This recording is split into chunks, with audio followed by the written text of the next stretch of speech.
Hi hello everyone, good morning, good afternoon, good evening. So students దగ్గర నుంచి messages వస్తున్నాయండి. Sir, ఎగ్జామ్కి ఒక 1 మంత్ 1.5 మంత్ ఉందండి, ఎలా ప్రిపేర్ అవ్వాలి ఏంటి? So just in today session we're going to cover the way of preparing in this 1 month 1.5 month. ఈ 1.5 మంత్లో ఎలా ప్రిపేర్ అవ్వాలి ఏంటి వీటి గురించి చెప్తానండి.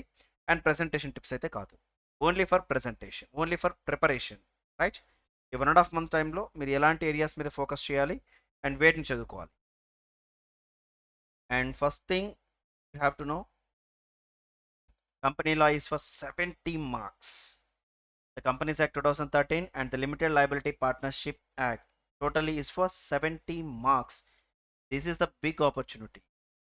ఇంతకుముందు అండి కంపెనీస్ యాక్ట్ ఓన్లీ 40 మార్క్స్కే ఉండేది, బట్ కొన్ని సెక్షన్స్ని ఇంక్రీజ్ చేసి 70 మార్క్స్ తీసుకెళ్ళడం అనేది it is a beautiful opportunity.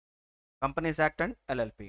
And the second one, general clause act, interpretation of statues and the foreign exchange management act 1999.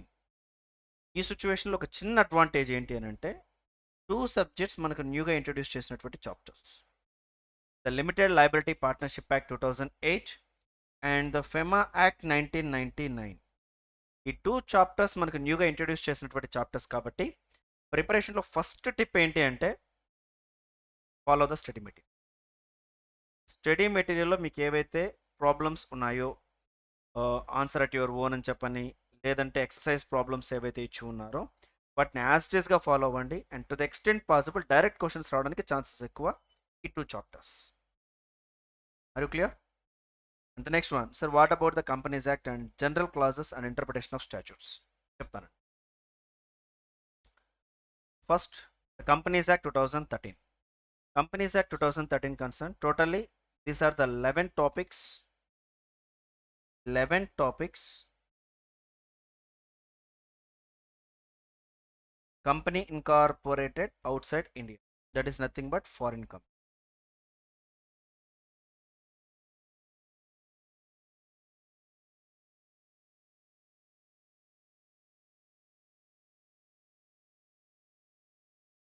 Foreign company. ఇక్కడ ఆడిట్ అండ్ ఆడిటర్స్కి వచ్చేటప్పటికి టోటల్గా మీకు 148 sections cover అవుతాయి. అన్ని 148 సెక్షన్స్. 148 సెక్షన్స్తో పాటు అడిషనల్గా చదువుకోవాల్సినటువంటి టాపిక్ ఫారిన్ కంపెనీ, అంతేనా? So ఈ 148 సెక్షన్స్ని ఎలా చదువుకోవాలి ఏంటి? For CA inter students I'm saying that please go section by section. Section by section మీరు చదువుకుంటేనే ఎగ్జామ్లో మీరు ఆన్సర్ చేయగలరు. అందరి నోషన్ ఏంటి అని అంటే, సార్ ఇది థియరీ సబ్జెక్ట్ కదా సార్, ఒక 4 డేస్లో చదివేయచ్చా, 5 డేస్లో చదవచ్చా? ఏదైనా సరే 100 మార్క్స్ అనే కాన్సెప్ట్ పక్కన పెట్టేస్తారు. థియరీ సబ్జెక్ట్ కాబట్టి 4 రోజులు చదవచ్చానంటారు. అదే 4 డేస్లో అకౌంట్స్ చదువు, కుదరదు. అదే 4 డేస్లో ఇన్కమ్ ట్యాక్స్ జిఎస్టీ కంప్లీట్ చేయి, ఎలా కుదురుతుంది సార్? అంత హ్యూజ్ సిలబస్. లా కూడా హ్యూజ్ సిలబస్ అనేది గుర్తుపెట్టు. బట్ ఇక్కడ హ్యూజ్ సిలబస్ అనేది ఏంటి అని అంటే, మీరు వర్డ్స్ అండ్ వొకాబులరీ మీద జాగ్రత్తగా ఫోకస్ చేయాలి. కాన్సెప్ట్ని అర్థం చేసుకొని లా సబ్జెక్ట్ని ఓన్ వర్డ్స్లో రాసినా సరే మంచి మార్క్స్ వస్తాయండి, నో డౌట్. కానీ ప్రాబ్లం అంతా ఎక్కడ జరుగుతుంది అని అంటే, ఒకసారి ఓవర్వ్యూ చదివేస్తారు, చదివేసి ఎగ్జామ్లో వెళ్ళేటప్పటికి ఒక క్వశ్చన్ వస్తే స్పెసిఫిక్గా సెక్షన్ కంటెంట్ రాయకుండా ఆ చాప్టర్లో ఉన్న మెయిన్ కీవర్డ్స్ రాసేస్తారు, అని బాగా రాశారు అనుకుంటారు. అల్టిమేట్గా మార్క్స్ చెక్ చేసుకుంటే 30-35 ఉంటాయి. సార్ ఎందుకు వచ్చాయో తెలియదు సార్, నేను 100 మార్క్స్ అటెండ్ చేశాను అని అంటారు. సపోజ్ సింపుల్ క్వశ్చన్ అడుగుతాను చూడండి. when civil liability arises to the board of directors as per section 34 of the Companies Act, ఇలా అడిగారు అనుకోండి, what are the circumstances in which civil liability will arise to the board of directors as per section 34 of the Companies Act అని question అడిగారు అనుకోండి. Prospectus అని word కనబడితే చాలు, what is the meaning of the prospectus, what are the elements that has to be specified or to be provide in the prospectus, and దాంతోపాటు ఒక 4 statements ఉంటే ఇలా లైబిలిటీ ఉంటుంది అని రాశారు. రాసిన సెంటెన్సెస్ అన్నీ కరెక్టే అండి, కానీ రిలవెంట్ కాదు. ప్రాబ్లం ఎక్కడ సార్? ప్రిపరేషన్లో మీరు సెక్షన్ బై సెక్షన్ చదవాలి క్లియర్గా. Section 34 criminal liability, section 34 criminal liability, section 35 civil liability. Suppose 34 కింద అడిగారు, సెక్షన్ 34 ప్రకారం అడిగారు అంటేను, as per section 34 criminal liability will be attracted to the persons who authorize the issue of the prospectus. క్లియర్గా sentence. And the next, ఎప్పుడు attract అవుతుంది? if there is any misstatement in the prospectus or any form or context which is likely to mislead. Are you clear? And the next one, any inclusion or omission which is likely to mislead. ప్రాస్పెక్టస్లో ఏదైనా misstatement ఉన్నా, లేదు form or కాంటెక్స్ట్లో ఏదైనా misstatement ఉన్నా, లేదు ఏదైనా inclusion అయినా ఓమిషన్ అయినా, చెప్పాల్సింది చెప్పినా చెప్పకపోయినా అనవసరమైన వాటిని చెప్పి కన్ఫ్యూజ్ చేసిన క్రిమినల్ లయబిలిటీ అట్రాక్ట్ అవుతుంది. ఈ పాయింట్స్ రాయకుండా మీరు ఇంకేవో కంటెంట్ కవర్ చేయడానికి ట్రై చేస్తారండి. ఎందుకంటే ప్రాస్పెక్టస్ అనే వర్డ్ కనబడిందిగా, ప్రాస్పెక్టస్ చాప్టర్ మొత్తం రాయడానికి ట్రై చేస్తారు మార్క్స్లో. లాలో ఉన్న ప్రాబ్లం అదేనండి. నెక్స్ట్ ప్రమోటర్ అనే వర్డ్ డెఫినేషన్ అడిగాడంటే క్లియర్గా 3 సెంటెన్సెస్ 3 లైన్స్ ఉంటాయంటే ఆ 3 లైన్స్ మీరు రాయాలంతే, రైట్? అలా మీరు కాన్సెప్ట్ అడిగినప్పుడు ఆ కాన్సెప్ట్కి సంబంధించి 4 లైన్స్ ఒకటి, ఆ 4 లైన్స్ రాయండి, ఫుల్ మార్క్స్ వస్తాయి. అంతేకాని ఇప్పుడు సపోజ్ థియరీ సబ్జెక్ట్ కదా, 4 మార్క్స్ అడిగితే 1.5 పేజ్ రాయాలి, 2 పేజెస్ రాయాలనే కాన్సెప్ట్ పెట్టుకోమాకండి. అండ్ ఇంకొకటి examination point of view, last subject మీరు రాయడానికి 3 అవర్స్ సఫిషియంట్ టైం అండి. మీరు కరెక్ట్గా పాయింట్ టు పాయింట్ ఉన్న ఆన్సర్స్ రాసుకుంటూ వెళ్తే ఇంకొక 10 మినిట్స్ ముందుగానే క్లోజ్ అవుతుంది, కానీ రిమైనింగ్ సబ్జెక్ట్స్ లాగా ఎక్కువ టైం అవసరం లేదు. బట్ ప్రాబ్లం ప్రిపరేషన్లో మీరు సెక్షన్ వైజ్ చదువుకోవాలి.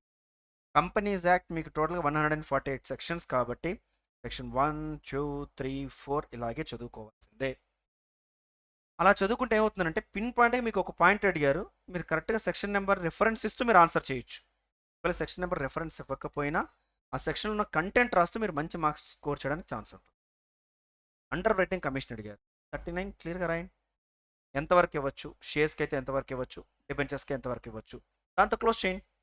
అంతేకాని అండర్ రైటింగ్ గురించి అడిగారు కదా కమిషన్ గురించి, అంటే అండర్ రైటర్ అంటే ఎవరు, కాంట్రాక్ట్ ఏంటి, మొత్తం సబ్జెక్ట్ మొత్తం రాసుకుంటూ వస్తే ఎందుకు? Are you clear?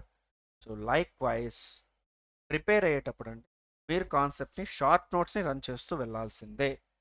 And to the extent possible మీకు డిస్క్రిప్షన్లో నేను లాకి సంబంధించినటువంటి షార్ట్ నోట్స్ని ప్రొవైడ్ చేస్తున్నాను. అందులో మీకు ఆల్మోస్ట్ ఒక 120 సెక్షన్స్ వరకు కవర్ చేస్తున్నాను. మీకు ప్రిపరేషన్కి యూజ్ అవుతుంది. డౌన్లోడ్ చేసుకుంటే ఆ సెక్షన్ వైజ్ చదువుకుంటూ వెళ్ళండి. నెక్స్ట్ వన్, అమెండ్మెంట్ ఏరియాస్ ఏవైనా ఉంటే ఆ అమెండ్మెంట్ ఏరియాస్ మీద ఫోకస్గా 1-4 సార్లు చదవండి. ఆ అమెండెడ్ వర్డ్స్ సెంటెన్సెస్కి హై ప్రయారిటీ ఇవ్వండి. రీజన్, ఆల్రెడీ 2013లో వచ్చిన కంపెనీలా ఈ రోజు వరకు అవే ప్రొవిజన్స్. కొత్తగా ఏదైనా సెంటెన్స్ ఏదైనా వచ్చాయి, మోడిఫై జరిగాయి అంటే ఎగ్జామినర్ ఆ న్యూ సెంటెన్సెస్ అప్డేట్ అయ్యారా లేదని చెక్ చేయడానికి ఛాన్స్ తీసుకుంటారు. కాబట్టి అమెండ్మెంట్స్ మీద ఫోకస్ చేయండి. సపోజ్ స్మాల్ కంపెనీ డెఫినేషన్ ఉంది. స్మాల్ కంపెనీలో ఇప్పటికీ టర్న్ ఓవర్ క్యాపిటల్ క్రైటీరియానే ఏ 50 lakhs 20 lakhs చదువుకుంటూ ఉంటారు, లేదా 2 crores. But present it's modified. Turn over criteria 4 crores వరకు ఎక్స్టెండ్ చేశారు. Sorry, capital criteria 4 crore, turn over criteria 40 crores వరకు ఎక్స్టెండ్ చేయడం జరిగింది. నువ్వు ఎప్పుడైతే capital criteria 4 crores, turn over criteria 40 crores నువ్వు రాయగలుగుతున్నావో ఆటోమేటిక్గా ఎగ్జామినర్కి అర్థమవుతుంది, ఓకే అప్డేట్ అయి ఉన్నారు.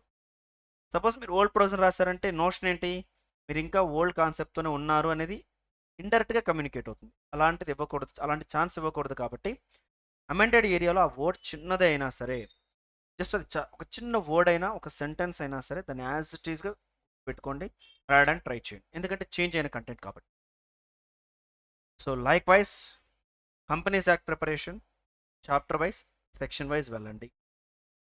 సార్ ఇంపార్టెంట్ ఏరియాస్ ఏంటి, ఒక 10 days తర్వాత ఇంకో వీడియో చేస్తానండి. బట్ ఆ లోపల మీరు ప్రిపరేషన్ కంప్లీట్ చేయండి.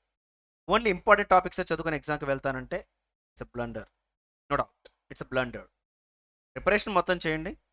అండ్ ఎగ్జామ్ ముందు నేను ఏవైతే ఇంపార్టెంట్ క్వశ్చన్స్ అని చెప్తానో, లేదా ఇంపార్టెంట్ టాపిక్స్ చెప్తానో వాటి మీద కొంచెం ఎక్కువ ఫోకస్ చేయండి. అంతేగాని ఎగ్జామ్లో అవే వస్తాయని మీనింగ్ కాదు.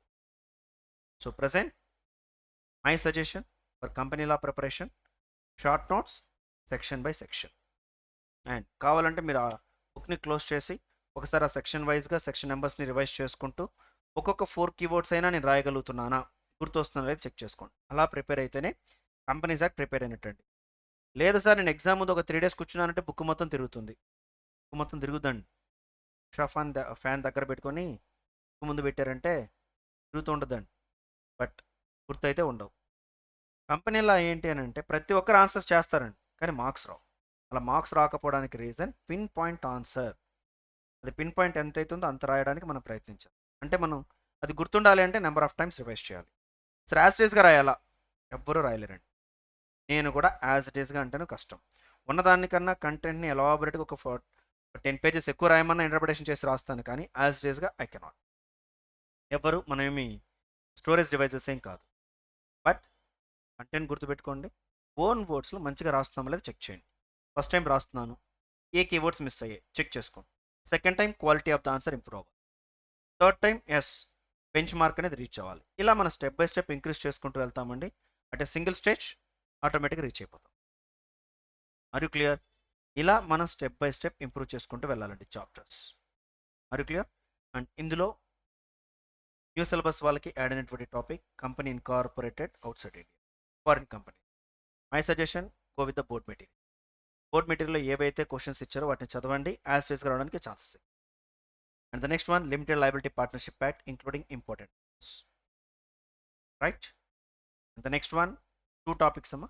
General clauses act, interpretation of statutes. Already FEMA act గురించి చెప్పానండి.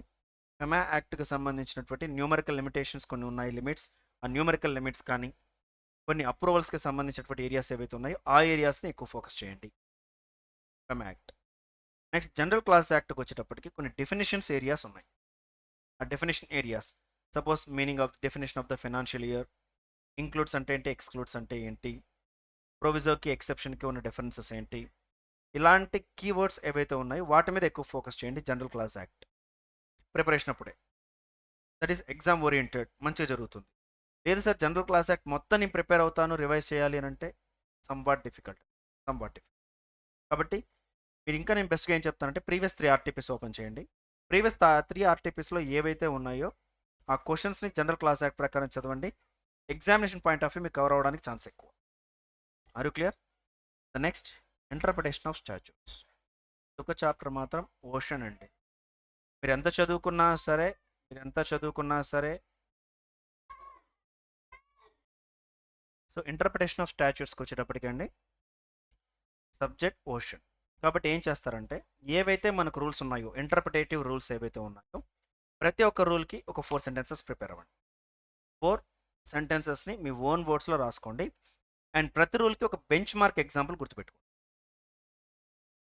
ఇంటర్ప్రిటేషన్ ఆఫ్ స్టాట్యూట్స్లో ఇంటర్ప్రిటేషన్ రూల్స్ కానీ లేదు కొన్ని వర్డ్స్ని ఎలా ఇంటర్ప్రిటేషన్ చేయాలని చెప్పి ఉన్నారో వాటికి ప్రతిదానికి ఒక 4 key sentences in your own words. Content మొత్తం చదివితే మీకు అర్థమవుతుందిగా. వాటిలో ఒక 4 కీ సెంటెన్సెస్ తీసుకోండి, వాటిని రాసుకోండి, బెంచ్ మార్క్ ఎగ్జాంపుల్ గుర్తుపెట్టుకోండి. అలా సింపుల్గా క్లోజ్ చేయండి. And at the end previous 3 RTPs and study material ఎండ్లో ఉన్న వాటిని జాగ్రత్త చదువు. అలా మీరు ఈ 2 చాప్టర్స్ని కవర్ చేయొచ్చు.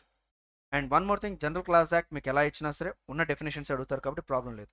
బట్ ఇంటర్ప్రిటేషన్ ఆఫ్ స్టాట్యూట్స్ ఎంత డెప్త్ అయినా అడగడానికి స్కోప్ ఉన్నటువంటి ఏరియా అండి. కాబట్టి నేను చెప్పినటువంటి సజెషన్ ఏంటి అని అంటే ఏవైతే ఇంటర్ప్రిటేటివ్ రూల్స్ ఉన్నాయో ఆ ఇంటర్ప్రిటేటివ్ రూల్స్కి 4 own sentences and 1 bench mark example అలా రెడీ చేసుకోండి. అలా ఈ చాప్టర్ని క్లోజ్. మీరు ఇలా ప్రిపరేషన్ స్టార్ట్ చేసుకుంటే, ఇలా కంప్లీట్ చేసుకుంటే చెప్తున్నా కదండి, ఈ సబ్జెక్ట్ పాస్ అవ్వడానికి వేరే సబ్జెక్ట్ మీద డిపెండ్ అవ్వాల్సిన అవసరం లేదు.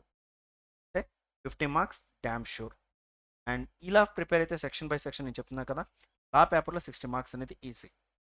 లేదు సార్ నేను లా సబ్జెక్ట్ నార్మల్గా చదువుతాను సార్, 10 టైమ్స్ రివైజ్ చేస్తాను సార్, 20 టైమ్స్ రివైజ్ చేస్తాను సార్, చేయండి అమ్మా. బట్ ఎగ్జామ్లో వెళ్ళేటప్పటికి మార్క్స్ గెయిన్ చేయడం ఇబ్బంది అవుతుంది. రీజన్, పిన్ పాయింట్ ఆన్సర్ చెయ్యరు, అక్కడ డ్రాబ్యాక్ జరుగుతుంది. Are you clear? సో ప్రిపరేషన్కి ఇలా చెక్ చేసుకోండి. అండ్ వెయిటేజ్ అయితే చెప్తున్నా కదండి, కంపెనీస్ యాక్ట్ మీకు 70 మార్క్స్ అన్నప్పుడు చాయిస్తో కలుపుకొని 78, 80 మార్క్స్ ఈజీగా వస్తాయి.